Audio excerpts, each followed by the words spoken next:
창원의 한 교실에서 중학생이 옆반 학생으로부터 무차별 구타를 당해 정신치료를 받고 있습니다. 장애인협회가 장애인 특별 분양으로 중개비를 챙긴다는 KBS 보도와 관련해 김해 씨가 협회를 전면 감사하기로 했습니다. 1월 도시가스 요금이 폭등해 주부들의 항의가 속출하고 있습니다. 요금 절약법도 알아봅니다. 창원문화재단이 공업도시 인상이 짙은 창원을 음악도시로 만들기로 했습니다. 우려의 시선도 많습니다.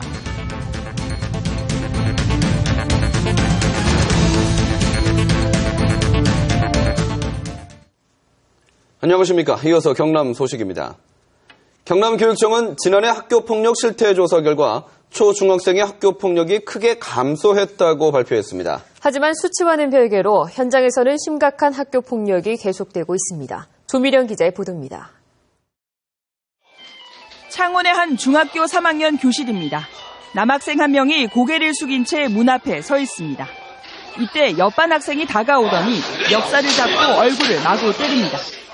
맞은 학생은 고통스러운 듯 두 손으로 얼굴을 가리고 울지만 폭행은 계속됩니다. 나머지 학생들은 말리기는커녕 태연히 구경합니다. 피해자인 이모군은 옆반 정모군으로부터 1년 가까이 학교폭력에 시달리다 정신과 치료를 받고 있습니다.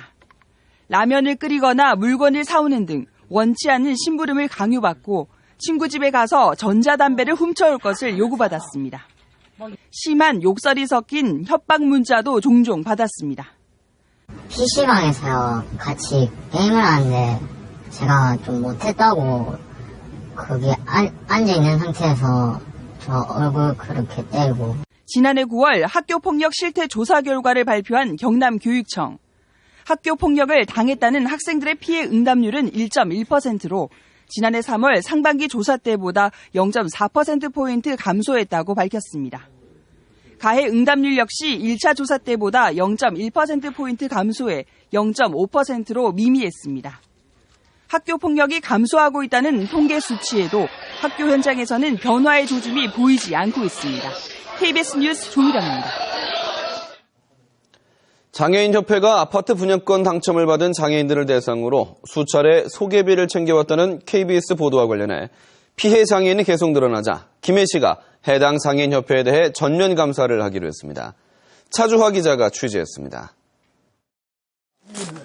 지난 2011년 장애인협회의 소개로 장애인 특별공급 아파트 분양권을 받은 지체장애 2급 김모 씨. 장애인협회와 부동산 중개업자는 이 분양권을 되팔아 차액의 일부를 챙기고 김 씨에게는 150만 원을 줬습니다. 김 씨는 전매 차액이 얼마인지조차 몰랐습니다. 며칠 소리 나려고 몇 동 나려고 뭐 분양가 그러면 한마디도 안 쓰고 다니면 전화로 한 통 해야 뭐 돈 뭐 통장만 들어가 싶기다. 게다가 당시에는 분양권을 1년 안에 전매하는 것은 불법이었습니다. 7건, 8건 되죠.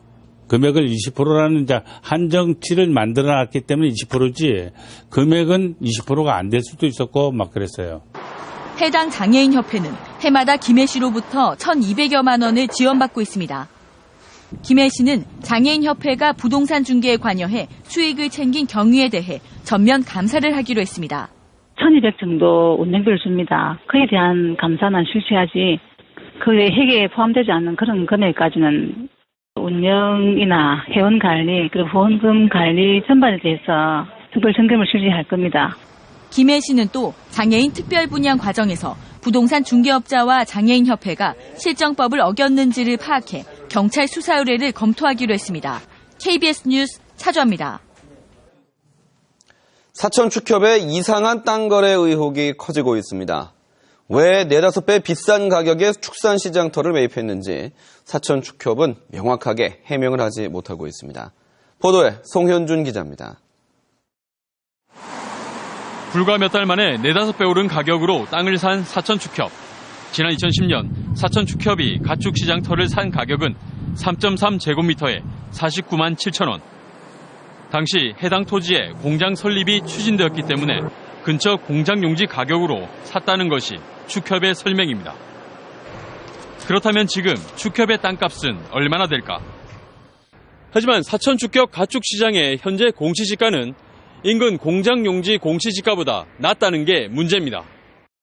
사천축협 가축시장의 개별 공시지가는 15,300원에서 42,800원에 불과해 인근 공장용지 개별 공시지가 7만 원대의 절반에도 못 미칩니다.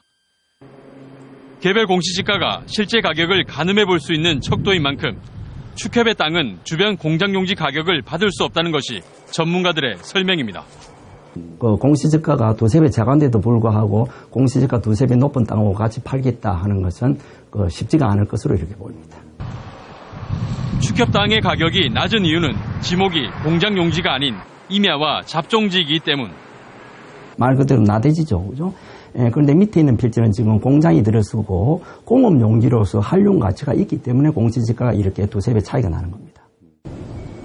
몇 달 사이 땅값이 4-5배 오른 이유에 대해서 의혹은 커지고 있지만 축협은 공식적인 입장을 밝히지 않고 있습니다. KBS 뉴스 송현준입니다. 새해 들어 지난달보다 지나치게 오른 가스요금을 받아본 주부들의 항의가 잇따르고 있습니다. 그 이유를 김준원 기자가 취재했습니다. 32살 조선영 씨는 지난 12월분 가스요금 명세서를 보고 깜짝 놀랐습니다. 11월분 요금의 2배에 가까운 25만 원이 나왔기 때문. 산후조리 때문에 2주 동안 집을 비우고 온수도 절약해서 썼지만 난방비 폭탄을 피할 수 없었습니다. 2주밖에 사용을 안 했는데 작년에 한 달 사용한 요금이랑 똑같이 나오니까 너무 황당해가지고. 나름대로 아끼고 아꼈지만 난방비가 2배 가까이 늘었다는 주부들의 불만들이 최근 인터넷을 달구고 있습니다. 33살 문지영 주부는 갖가지 노력을 했지만 난방비가 지난달보다 10만 원 넘게 많이 나왔습니다. 무조건 나갈 때 끄거나 잠그거나 지금은 좀 가스 틀기가 무서워요. 불만이 폭주하자 가스 공급 회사가 계량기를 긴급 점검하기도 했습니다. 전문가들은 아파트나 단독 주택에 맞게 난방을 조절하는 것이 중요하다고 지적합니다. 실내외 온도 차이가 크면 클수록 이 차이를 빠른 시간에 메우기 위해 에너지 소모가 급격히 커지기 때문입니다. 단독주택 같은 경우에는 보통 이렇게 단열이 조금 부족한 부분이 많습니다. 그래서 그 외출 기능을 사용을 하시는 게 바닥에는 이렇게 보온을 안 하시는 분들이 많거든요. 그래서 거실 생활을 많이 하신다면은 이렇게 카페트를 까신다거나 또 열 효율이 낮은 보일러를 새로 교체하고 복잡한 보일러 사용법을 제대로 숙지하는 것이 난방비 폭탄을 피하는 지름길입니다. KBS 뉴스 김준원입니다. 창원 문화재단이 공업도시 인상이 짙은 창원을 최고의 문화도시로 만들겠다며 음악도시 추진을 선언했습니다. 문화와 음악 분야를 키우겠다는 것인데 자칫 전시성 행사로 변하지는 않을지 우려의 시선도 있습니다. 보도에 박상현 기자입니다. 창원 문화재단이 문화도시를 추진하는 배경은 통합 부작용 때문입니다. 문화를 통해 정서적 심리적 융합을 이뤄 통합 갈등을 없애겠다는 겁니다.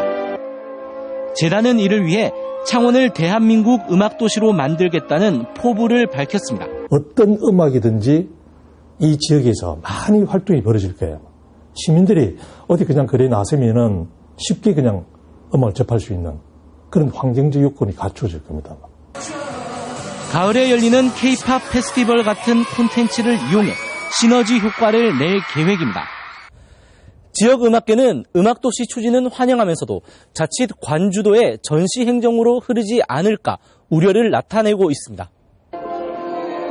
무엇보다 이번 계획이 지역음악계와 충분한 교감 속에 나왔다고 보기 힘들기 때문입니다. 솔직히 제가 아직 그걸 정확히 듣지는 못했는데 문화도시다, 음악도시다, 음악도시를 이렇게 한다는 거는 내가 모르고 있습니다. 내놓은 계획도 다른 도시와 차별화되는 요소가 없다고 지적합니다. 다른 시와 다른 도에서 하지 않는 좀 더 차별화되는 음악학교라든지 음악원이라든지 그러한 교육시설을 하나 개발하고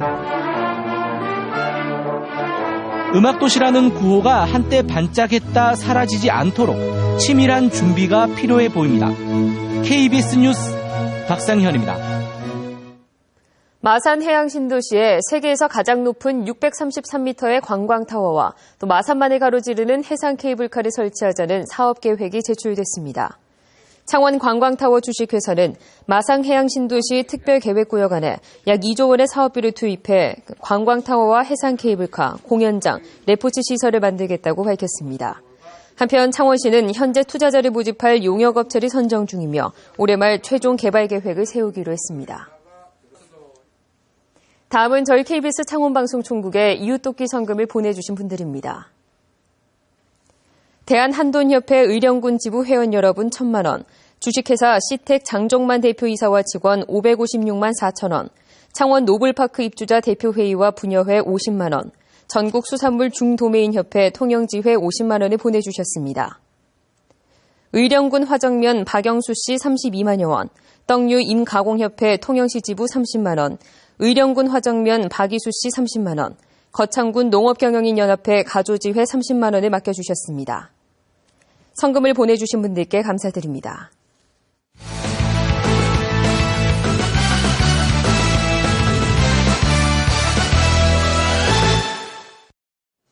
주요 단신입니다. 새누리당 김해 지역 시의원과 당원들이 새정치민주연합 김맹곤 김해시장의 당선 무효형 판결에 대해 정치적 음모라고 발언한 홍준표 도지사를 강력하게 규탄했습니다. 배창한 김해시의회 의장 등 새누리당 당원 30여 명은 성명서를 통해 홍 지사가 난데없이 이번 김맹곤 시장의 재판을 정치적 음모라고 정의하고 공표해 여론을 호도하는 결과를 낳고 있다고 밝혔습니다. 새누리당 유재중 의원이 서울대로부터 입수한 2015학년도 서울대 합격생 출신 고교를 보면 경남은 수시 66명, 정시 22명으로 모두 88명으로 집계돼 지난해 140명보다 37%가 감소했습니다.